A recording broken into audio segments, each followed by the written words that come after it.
இது பார்த்திங்கன்னா ஒரு பாக்கெட் ரேடியோ. இதில் வந்து சார்ஜ் ஏற மாட்டுக்கு அப்படின்னு சொன்னாங்க. சரி அப்படின்னு என்னென்னு கழட்டி பார்த்தா இதில் வந்து ஒரு பிளாக் கலர் ஒயர் விட்டுருக்கு. ஏன்னா அதான் நெகட்டிவ் ஒயர், பேட்டரியிலேருந்து வரக்கூடிய நெகட்டிவ் ஒயர் அது விட்டுருக்கு. பார்த்தாலே உங்களுக்கு தெரியும். அது மட்டும் இல்லாமல் சில டேமேஜஸும் இருக்குது. ஒரு ஸ்பீக்கர் கொடுத்துருக்காங்க இந்த ரேடியோவில். சரி அப்படின்னு உள்ளே கலத்த ஆரம்பிச்சிட்டேன். கலத்திட்டு பிளாக் கலர் ஒயரை சால்ட்ரிங் பண்ணால் இப்படி காட்டுது. நம்ம போன வீடியோவில் பார்த்துருக்கோம் இதே மாதிரி ஒரு மிஸ்டேக் இருக்கும். ஆனால் இந்த மிஸ்டேக்கில் வந்து சார்ஜர் சிம்பிள் காட்டுது, சார்ஜர் இல்லை அப்படின்னு சொல்லுது. சரி அப்படின்னு கழுத்துனா உள்ளே இப்படி தான் இருக்குது. பட்டன்ஸ் கொடுத்துருக்காங்க, டம்மி பட்டன்ஸ்.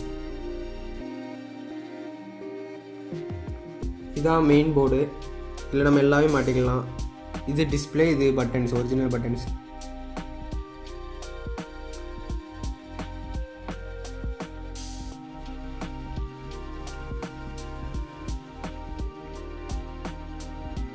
பார்த்தாலே தெரியும். இந்த யூஎஸ்பி போட்டு பார்த்தா ரொம்ப டேமேஜ் ஆகிருக்கு. இதில் சார்ஜ் ஏறதுக்கு வாய்ப்பே இல்லை. சரி அப்படின்னு கடையில் போய் ஒரு புது சி டைப் போட்டு வாங்கிட்டு வந்தாச்சு. இது எல்லா எலக்ட்ரானிக்ஸ் கடையிலையும் கிடைக்கும், 10 ரூபா தான். இதில் வந்து 2 கம்பி வரும், ஒன்று பாசிட்டிவுக்கு ஒன்று நெகட்டிவுக்கு. நம்ம நெகட்டிவ் கம்பி எடுத்து ரெசிஸ்டரில் ஒரு எண்ட்லேயும், இன்னொன்று வந்து ஒரு ஒயர் போட்டு பென்ட்ரைவ் மாட்டுற இடத்துலையும் மாட்டியாச்சு. FM antenna. நம்ம இன்சுலேஷன் டேப் போட்டுறணும், ஏன்னா அது மற்ற கம்பி மேலே பட்டு ஷார்ட் ஆகாமல் இருக்கு. கடைசியில் பார்த்தா நம்ம சி டைப் போட்டு வந்து ரொம்ப பெருசாக இருக்குது, அதில் செட்டே ஆக மாட்டேங்கி. வேறு வழியே இல்லை, நம்ம சால்ட்ரிங் தான் பண்ணி ஆகணும். சால்ட்ரிங் பண்ணிவிட்டு போட்டால் சூப்பராக ஃபிட் ஆகிட்டு.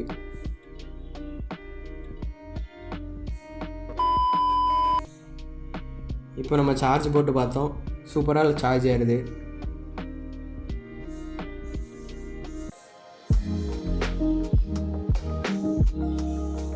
பார்த்தீங்கன்னா அது தெரியும், டிஸ்பிளே சூப்பராக ஓடிக்கிட்டு இருக்குது. இது கொஞ்சம் பழைய ரேடியோ.